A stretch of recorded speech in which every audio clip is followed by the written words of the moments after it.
ഞാൻ ഇങ്ങനെ പോവുള്ളൂ, എന്റെ സംസാരം ഇങ്ങനെയാണ്, എന്റെ ശൈലി ഇങ്ങനെയാണ്, ഞാൻ ഇങ്ങനെ പോവുള്ളൂ, അതിന് പറ്റുന്നവർ എന്നോട് മിണ്ടിയാൽ മതി, അതിന് പറ്റുന്നവർ എന്നോട് കൂട്ടുകൂടിയാൽ മതി, എനിക്ക് റബ്ബിനെ ബോധ്യപ്പെടുത്തിയാൽ പോരെ, ഞാൻ എങ്ങനെ നിങ്ങളെ ആരും അറിയിക്കേണ്ട ആവശ്യമില്ലല്ലോ എന്നൊക്കെ പറയുന്ന ആൾക്കാരുണ്ട്. അവരെ വിചാരം അത് വലിയൊരു ക്രെഡിബിലിറ്റിയാണ്. അത് കിബറാണ്. അത് ക്രെഡിബിലിറ്റി ഒന്നല്ല, അത് വലിയ പ്രിവിലേജ് ഒന്നല്ല, അത് കിബറാണ്.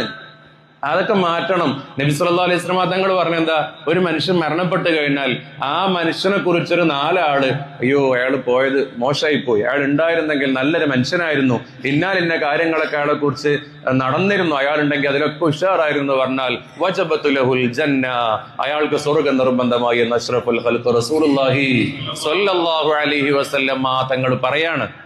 എന്തുകൊണ്ടത് പറയാനുള്ള കാരണം, ഒരു അമല് ചെയ്യുന്നത് മറ്റുള്ളവർ കാണാനോ മറ്റുള്ളവരുടെ തൃപ്തിക്കോ വേണ്ടിയല്ല, അതൊക്കെ അള്ളാഹ്ക്ക് വേണ്ടിയിട്ടാണ് എന്ന് കരുതി മനുഷ്യരോട് മോശമായിട്ട് പെരുമാറാൻ പറ്റൂല.